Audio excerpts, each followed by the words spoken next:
world's largest truck. Very, very buggy here. Also, a lot of sites just had a tent and nothing else.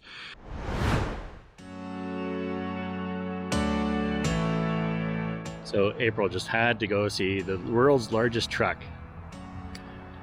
And it's a beast.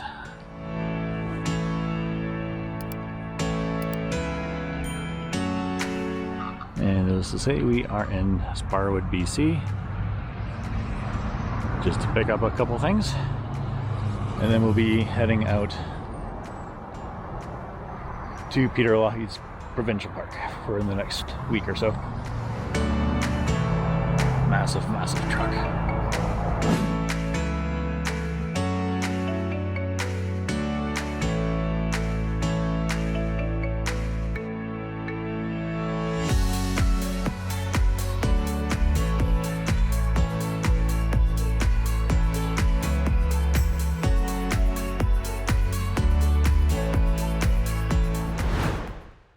Very, very buggy here, but more to follow.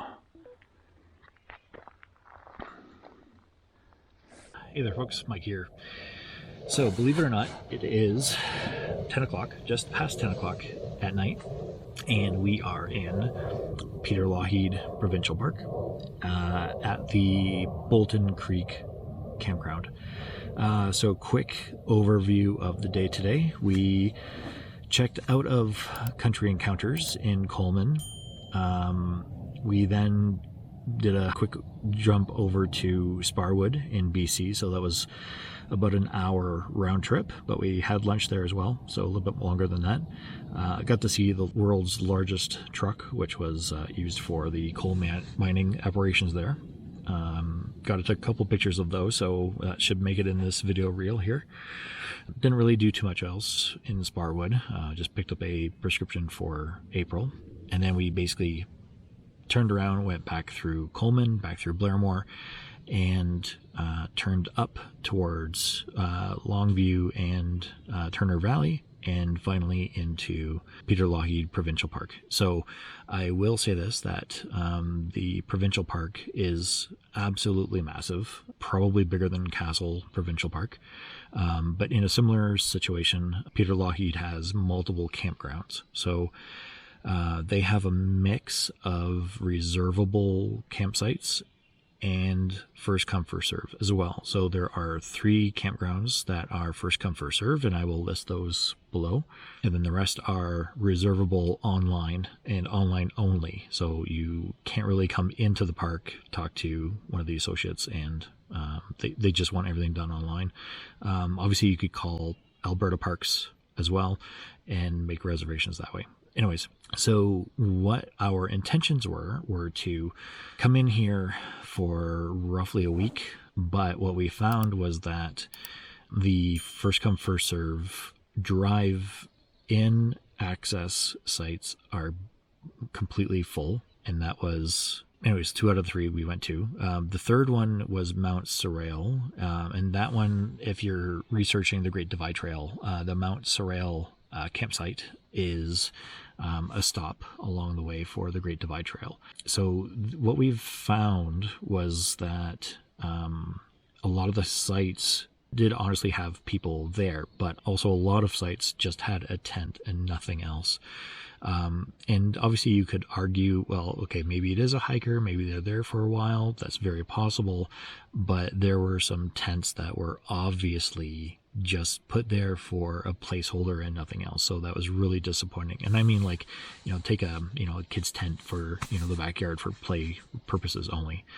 Yeah, if you're coming in, take one of the reserved spots if you can, even if it's, if you're trying to hike in, it might be worth it. Just putting that out there, especially if you're going to be coming in the middle of summer. Like, it's a huge park, but we were very surprised to see just how packed it was. And I'm sorry, my Garmin is going off. Anyways, so we're here for 2 days only.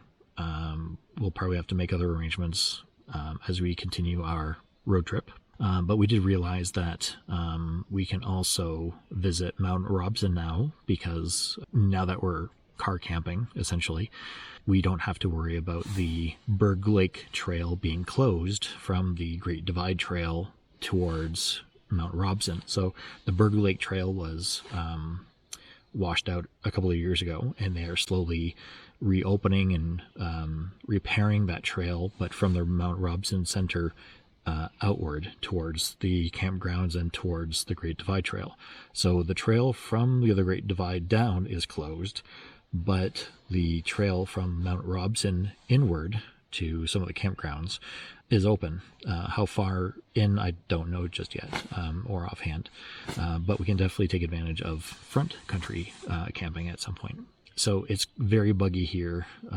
We ate, we cleaned up and packed up and dove into our respective shelters, and we are turning in somewhat early. So tomorrow's another day. Hopefully the skies will clear and open up and give us some nice sunshine, and we can take on some nice hikes within the provincial park. And it is truly beautiful here, and I think you've seen a little bit of that on the way in. Anyways, I have my bear horn. I have my walkie-talkie to alert April should something happen, which hopefully it won't. I have my headlamp and my toque, just in case. Beanie for you Americans, not toque. And I got my logbook, which I'll be filling out very shortly here. So anyways, that's really it in a nutshell, folks. Sorry it's not as exciting of a hiking kind of day. But hopefully we'll get you some more material tomorrow. As usual, hope to see you out there. Like, subscribe, hit that bell. Questions, comments, concerns, leave those below, and we'll see you tomorrow. Rain, rain, rain. Feeling I dove into the tent when I did.